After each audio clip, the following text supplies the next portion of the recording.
Queridos hermanos, continuamos nuestra meditación sobre el pecado mortal. Ahora vamos a tratar del tema de la malicia del pecado mortal. Malicia del pecado mortal. Hemos dicho en la charla anterior que un pecado mortal es un pecado grave que ofende a Dios, que separa el alma de Dios, como recibir 5 balazos en su corazón. Y para que un pecado sea mortal hay 3 condiciones. 1, que sea materia grave, que Dios prohíbe los mandamientos. 2, que haya plena advertencia. Yo sé que está mal, que Dios lo prohíbe. Y 3, yo doy mi consentimiento. Habíamos dicho también que ser tentado no es pecado. Consentir el pecado es pecado. Entonces, cuando sentimos la tentación, sea lo que sea la tentación, si decimos no, hacemos lo contrario, somos victoriosos. Ahora, el que hace un pecado grave, fornicación, adulterio, borrachera, droga, robo, calumnias, injusticias, brujería, hechicería, etcétera, usura, aborto, onanismo, etcétera, etcétera. ¿Qué hace? Hace un pecado mortal, separa de Dios.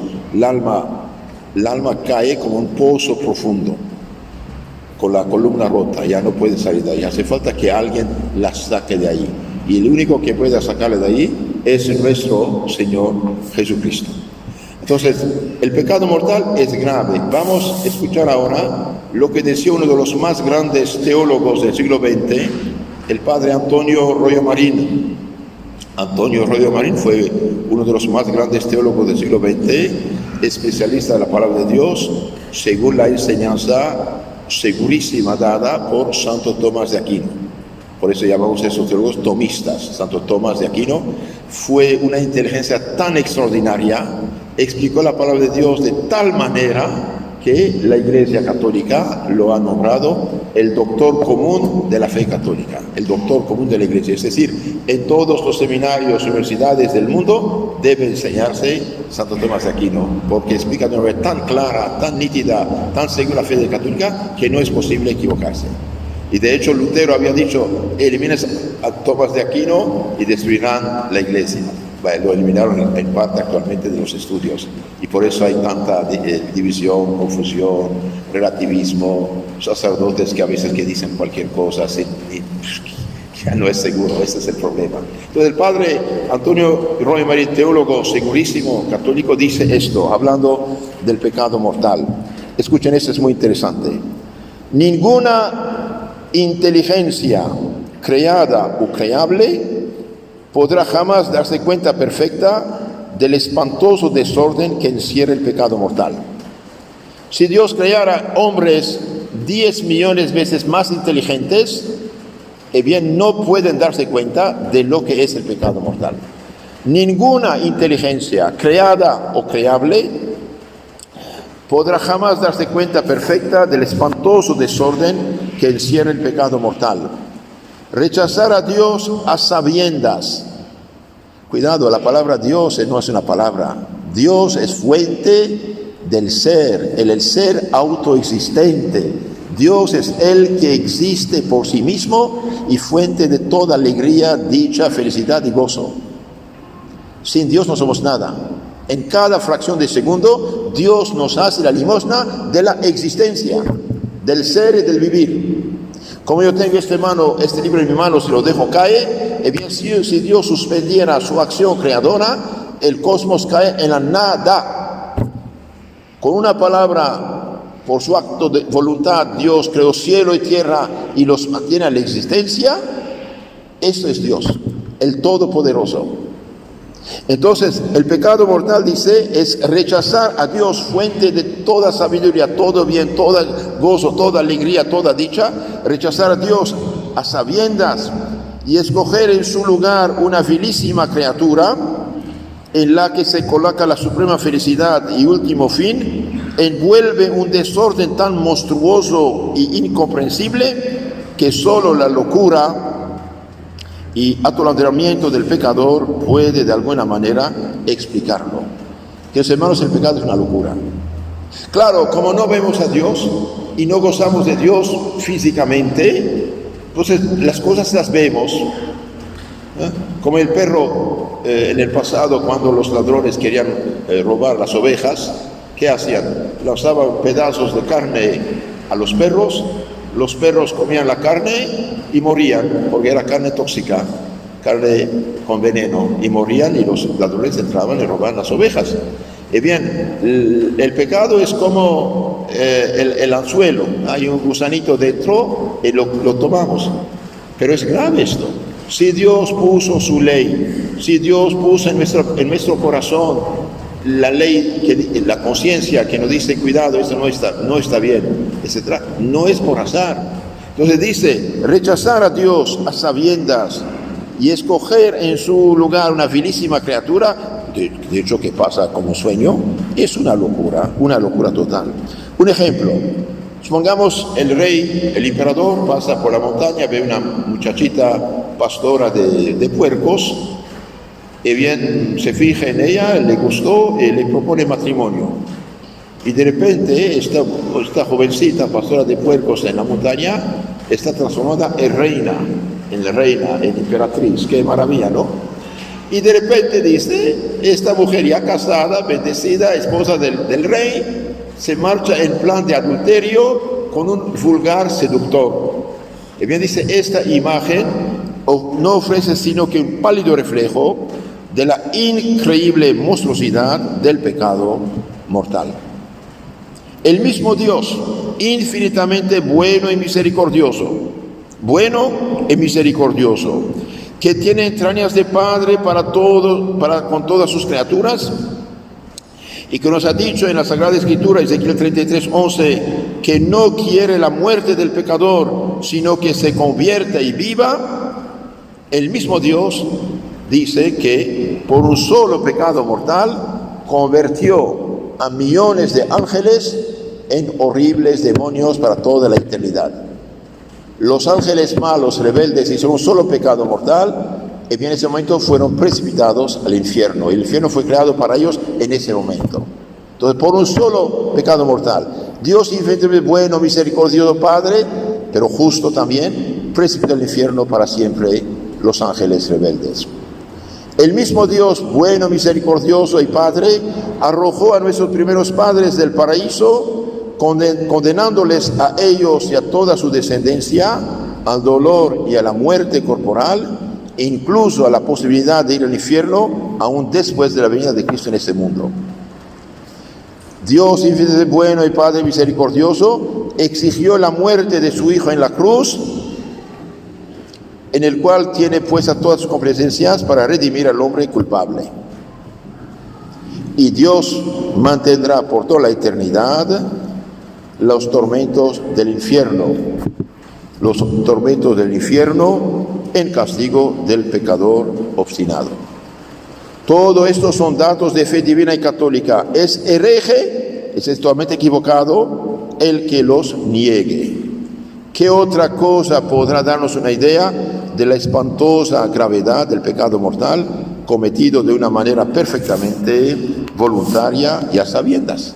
Y realmente es una locura, y por desgracia, como ya dije, el mundo actual ya no quiere darse cuenta de este problema. Dios es misericordioso, haga lo que hagas, no importa. Sí importa, Señor, sí importa. ¿Qué dijo nuestro Señor al joven rico que le preguntó, Señor, ¿qué debo hacer para entrar al reino de los cielos? ¿Qué le dijo? ¿Quieres entrar al reino de los cielos? Cumpla los mandamientos. Cumpla los mandamientos. No olvidemos, cuidado. Hoy hay gente que ya no cree en la Biblia. Hay gente que se católica falsamente, como los herejes del siglo IV, cuando decían que Cristo no es Dios. Toda gente corrupta, superficial, paganizante, etcétera, decían que Cristo no es Dios y querían manipular la fe cristiana a su modo, que se llaman los herejes arianos del siglo IV. De 335 a 381 tomaron control de la Iglesia Católica en sus manos estos herejes y persiguieron a los verdaderos católicos. Entre ellos San Atanasio, el campeón, 5 veces fue condenado, durante 17 años desterrado, y hasta el Papa que lo había defendido, el Papa también fue desterrado. Pero después de 2 años de cárcel y de presión, el Papa tuvo que supuestamente excomulgarlo. Y este campeón de la fe católica, San Atanasio, hoy es santo padre, doctor de la Iglesia Católica. Hoy hay gente que no cree en la Biblia, que dice, todo evoluciona, todo cambia. Espere, señor, espere. ¿Dios es o no es ciencia infinita y perfectísima? Sí, lo es.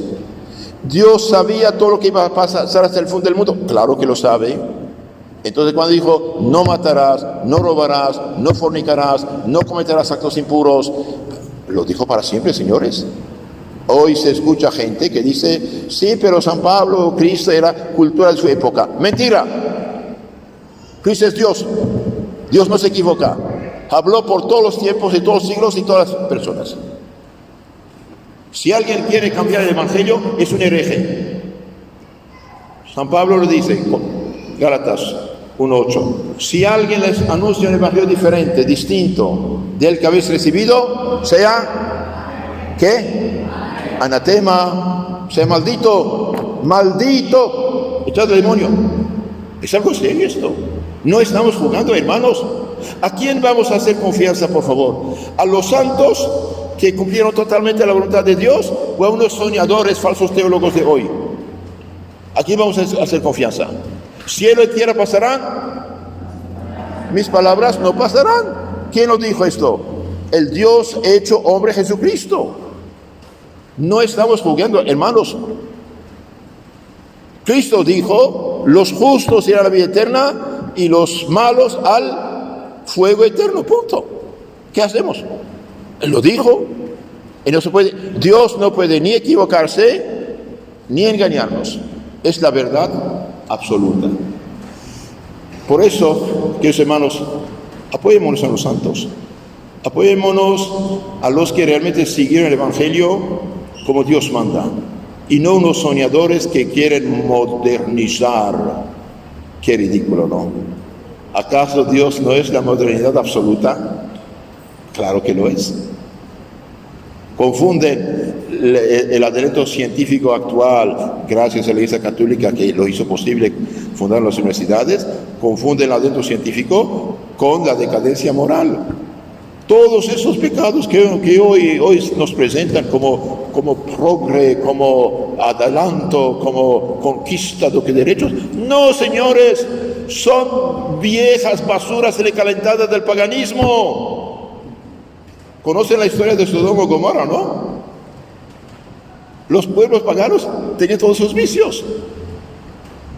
El aborto, el homosexualismo, la injusticia, la decadencia, la inmoralidad, el divorcio, el aborto, el adulterio, la fornicación. Era el pan cotidiano de los pueblos paganos. No es algo nuevo, son cosas recalentadas del paganismo resucitado que hacen la desgracia de los pueblos. Hacen la desgracia de los pueblos, cuidado. Entonces nosotros nos apegamos a lo que dice la fe verdadera. Tenedlo por dicho, entendido. Por Espíritu Santo habla San Pablo, entonces Dios que habla por su boca. Ningún fornicario, ningún adúltero va al cielo si no se convierte. Punto. Ahora, ¿cuáles son los efectos del pecado mortal? Eso también muy importante. Bien, el pecado mortal, queridos hermanos, es un suicidio espiritual. No hay catástrofe ni calamidad pública y privada que puede compararse con la ruina que ocasiona el alma un solo pecado mortal. Supongamos todo el continente americano por un terremoto desaparece, es una catástrofe. Supongamos Dios no quiera, hay una guerra nuclear, toda Europa, América y Asia están destruidas, es una catástrofe. Bien, no hay catástrofe ni calamidad pública o privada que pueda compararse con la ruina que ocasiona un solo pecado mortal. Es la única desgracia que merece propiamente dicho nombre y es de tal magnitud que no debería cometerse jamás, aunque con él se pudiera evitar una terrible guerra mundial que amenaza a destruir toda la humanidad. ¿Por qué? Porque sabido es, según la fe católica, que no puede ser más lógica y razonable para cualquiera que teniendo fe, además piensa con su cabeza, sabido que el bien sobrenatural, el bien divino de un solo individuo está por encima y vale infinitamente más que el bien natural de toda la creación universal. ¿Por qué? Porque el bien divino de la gracia santificante de un solo hombre vale más que toda la creación junta, porque este bien espiritual divino pertenece a un orden infinitamente superior, el de la gracia y de la gloria divina. Queridos hermanos, 10 millones de toneladas de lodo, comparado un kilo de oro, ¿cuál es la más importante? El oro, ¿sí? Un gramo de gracia, para que entiendan, un grado de gracia divina da derecho a la vida eterna, dicha, gozo, felicidad divino, vivir con Dios eternamente. Eso es la gracia, hacernos hijos de Dios. Por eso los santos decían, prefiero morir antes que de pecar. Es decir, prefiero perder esta vida física antes que de perder derecho a la vida eterna. Y hoy con un gusanito, de un placercito de este mundo, quieren pescarnos y hacernos caer en el pecado separados de Dios. Entonces, no hay catástrofe ni calamidad pública o privada que puede compararse con un solo pecado mortal. Y por eso, queridos hermanos, los santos, los verdaderos católicos, hacían tanto esfuerzo para comunicar el Evangelio, la verdad católica a las almas. Tanto esfuerzo para llevar el Evangelio a los pueblos paganos, arrancarlos a las supersticiones degradantes e inmorales. Los santos y los católicos buenos de todos los siglos hicieron tantos gastos para construir bellas iglesias, para ayudar en todos los aspectos la gente, para que conozcan la fe católica. Hoy los católicos son ignorantes de primera. Cualquier charlatán funda una empresa llamada iglesia, los pesca con unas mentiras y con la Biblia amara su conciencia, Biblia falsificada, y después los explota. No es serio esto. Es grave. ¿Y qué hacemos hoy? Bueno, todos hermanos, no hay problema. Pues claro que hay problema. Nuestro Señor puso las cosas en orden y nadie puede cambiar el orden. Entonces, con el pecado mortal perdemos algo infinitamente superior a toda la riqueza del mundo, que es la gracia que da derecho a la gloria y a la vida eterna. Así como sería una locura, por ejemplo, que un hombre se entregase a la muerte para salvar la vida de todas las hormigas del mundo. Más vale un hombre que todas las hormigas del mundo. Supongamos hay una enfermedad de las hormigas y bien dice un hombre, oye, necesitamos hacer una medicina a base de sangre humana, tenemos necesidad de toda tu sangre y carne para fabricar esa medicina para salvar las hormigas. Y bien, no puedes dar tu vida. ¿Por qué? Porque la hormiga comparada al hombre es un pequeño animal que desaparece, no tiene alma inmortal, que muera. Entonces, ¿cómo sería, dice el padre Marín, así como sería una locura que un hombre se entregase a la muerte para salvar la vida de todas las hormigas del mundo? Vale más un solo hombre que todas ellas juntas. Del mismo modo, sería gran locura y ceguedad que un hombre sacrificase su bien eterno, sobrenatural, por salvar el bien temporal y meramente humano de la humanidad entera. No hay proporción entre uno y otro. Y queridos hermanos, hoy por desgracia, como dije ya, por no conocer la fe católica, fácilmente uno peca. Fácil. Por ejemplo, dice una persona, o te haces protestante, o masón, o pierdes tu trabajo. Y bien, yo no puedo dejar mi fe católica. Es mismo Dios, no hay problema. Claro que hay problema, porque Dios dijo una iglesia, no dijo iglesias. Cuidado. Porque durante 400 años casi miles y miles de cristianos fueron perseguidos, matados, quemados, torturados, echados a los leones. Les pedían solamente de poner 2 gramos de incienso delante del ídolo y punto. Dicen, no, solo a Dios adoro. ¿Por qué? Porque al pecar gravemente, mortalmente, perdían derecho a la vida eterna. El hombre tiene obligación de conservar su vida sobrenatural, vivir en la gracia a toda costa, aunque se hunde el mundo entero. He aquí los principales daños que hace el pecado mortal al alma: pérdida de la gracia santificante, pérdida de las virtudes infusas, pérdida de la presencia de Dios, pérdida de todos los méritos adquiridos por Jesucristo, por nosotros, en nuestros méritos personales, feísima mancha en el alma, esclavitud de Satanás, aumento de las malas inclinaciones y remordimiento, inquietud de conciencia. Y reato, es decir, merecimiento de la pena eterna del infierno. Estos son los grandes daños que nos hace un solo pecado mortal.